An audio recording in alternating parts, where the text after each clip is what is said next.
Let's talk about lubricating your garage door. General garage door maintenance, and a garage door tune-up.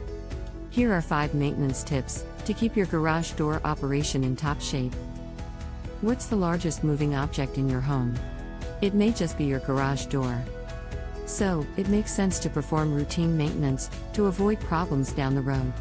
Here are maintenance tips professionals recommend. 1 is the weather stripping.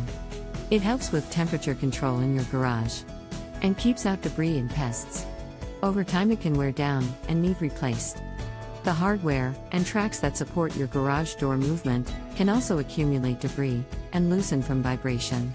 It should be checked routinely. Another maintenance requirement is lubrication. All moving parts require it.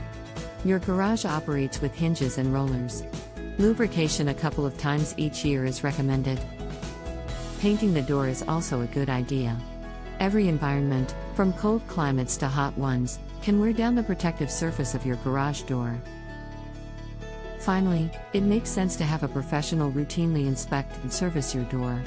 It's a far better option than waiting for big problems to occur that are expensive to repair. Turn to affordable garage door throughout the Phoenix area for A to Z garage door maintenance and repair services. We're always here to help you with any garage door issue.